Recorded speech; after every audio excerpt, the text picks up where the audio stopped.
Olá, pessoal, tudo bem com vocês? Eu sou o professor Marlon, professor de língua portuguesa.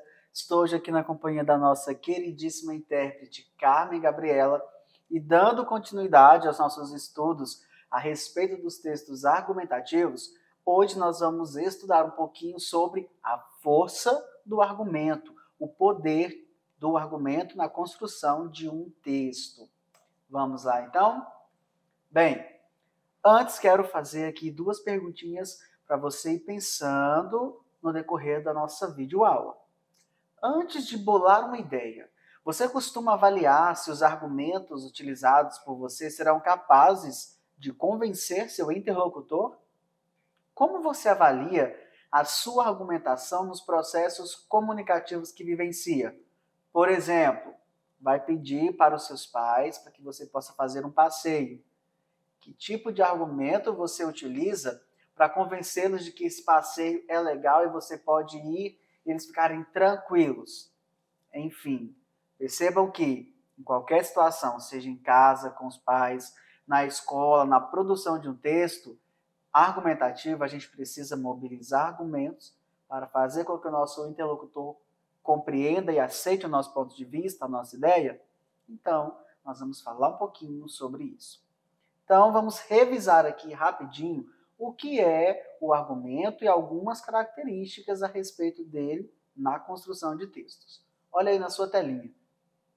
O argumento é constituído por uma série de raciocínios e evidências que indicam a veracidade de fatos que nos referimos a fim de comprovar nossa opinião sobre um determinado tema. O argumento visa convencer ou persuadir o indivíduo ou leitor de que o nosso posicionamento seja coerente. Afinal, a respeito de uma situação, várias ideias podem ser levantadas a respeito dela, né?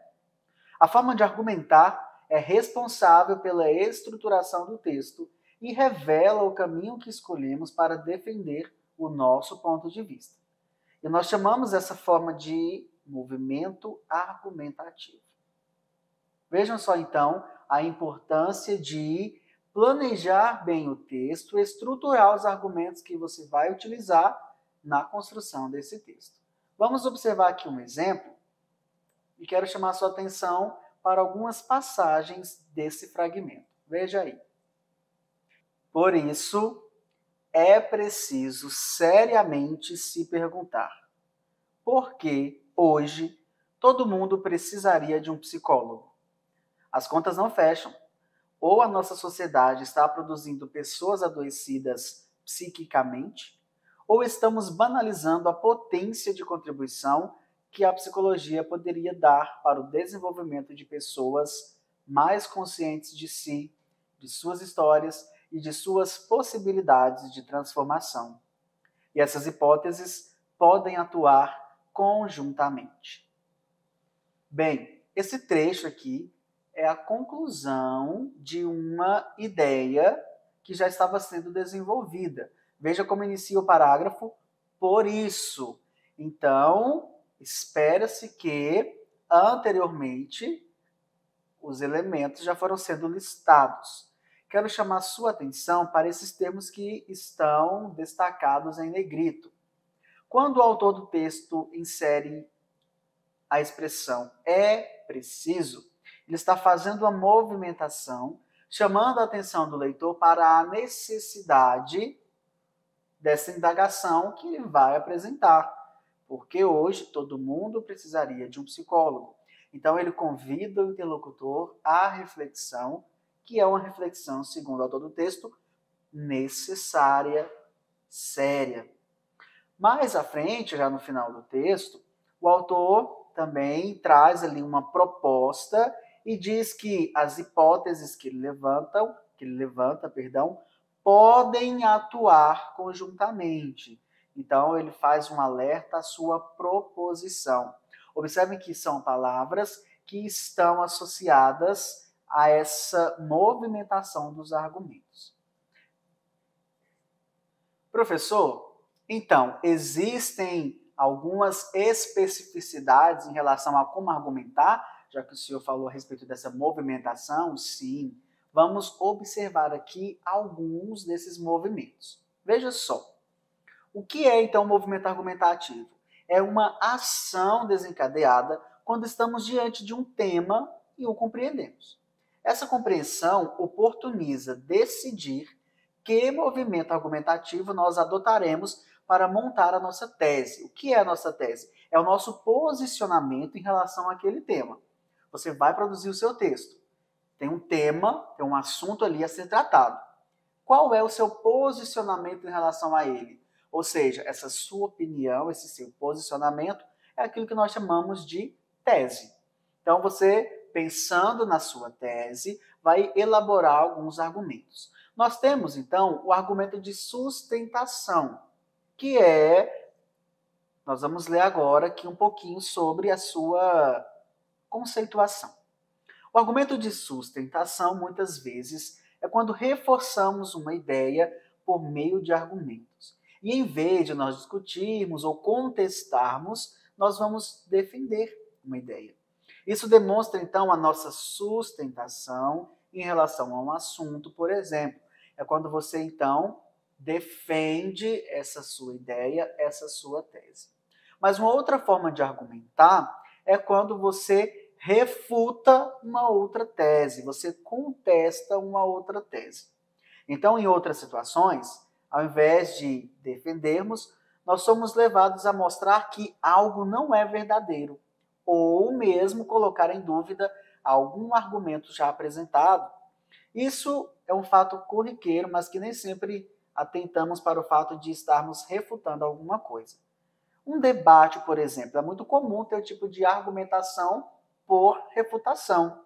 Alguém manifesta uma opinião e você discorda, você contesta essa opinião. Então você vai dizer por que você não concorda com aquele argumento, fornecendo outros. Então existe uma estratégia argumentativa, um movimento argumentativo diferente. Mas também nós temos o movimento de negociação.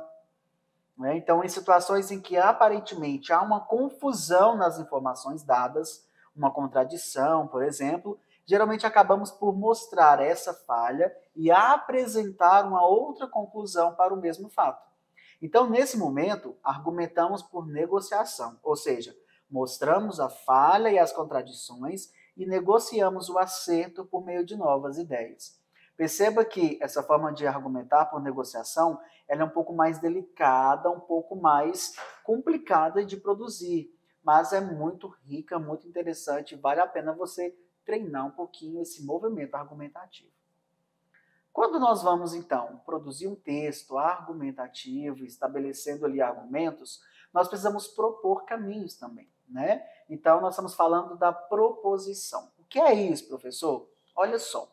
A proposição está associada à ação de propor algo, afirmar, então, a sua tese em si, de maneira explícita ou implícita, já é uma proposição, porque você traz ali um posicionamento, uma afirmativa, né? A proposição é a parte de um discurso na qual se expõe o assunto que se pretende provar, estabelecer, seja discutir. Então, nós sempre vamos trabalhar com proposições no texto argumentativo. A nível textual, né, chama-se de proposição toda oração declarativa que pode ser valorada em verdadeira ou falsa, mas não as duas. Como assim, professor?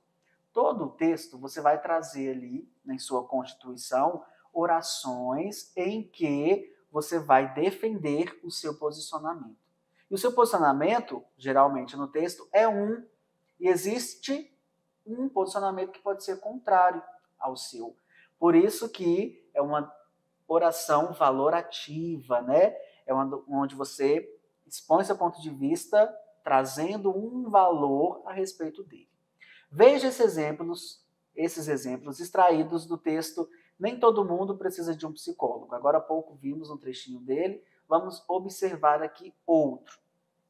Com a ampliação do número de profissionais da psicologia no Brasil, o uso corrente dessa ideia pode ter contribuído para aumentar a procura de pessoas pela clínica psicológica, especialmente com a redução de preconceitos entre aqueles que acreditavam que psicólogo seria um profissional específico para pessoas enlouquecidas. Não estamos agindo na raiz do problema.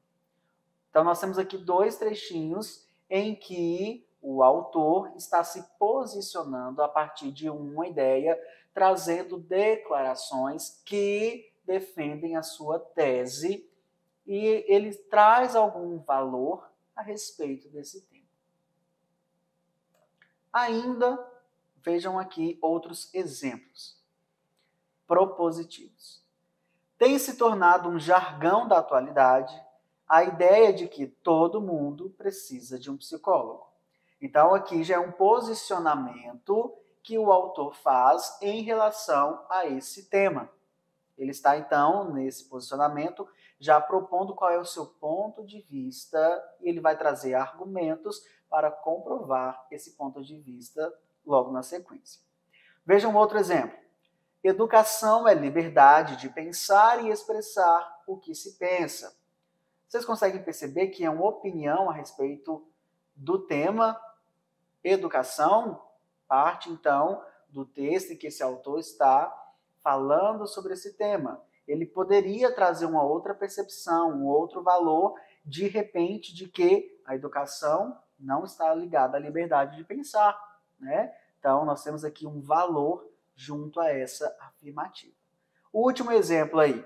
Uma das maiores vantagens dos atuais crimes virtuais é o anonimato.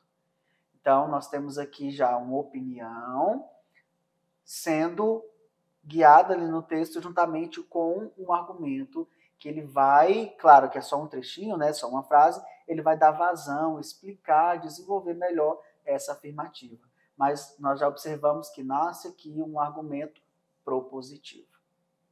Professor, como então eu vou avaliar se eu estou fazendo, de fato, um texto argumentativo bem estruturado, bem avaliado? É simples. Quando você constrói o seu argumento, faça algumas perguntinhas a respeito das informações que você está inserindo ali. Por exemplo, é uma informação válida? Trata-se de uma novidade ou é algo que todo mundo já sabe? Tem possibilidade de convencer o leitor por seu conteúdo? Eu utilizei esse argumento. Será que eu vou conseguir convencer o meu leitor com esse meu argumento? Ele desperta o interesse nas pessoas. As pessoas, quando leem, elas podem pensar, nossa, eu não havia pensado nisso, realmente.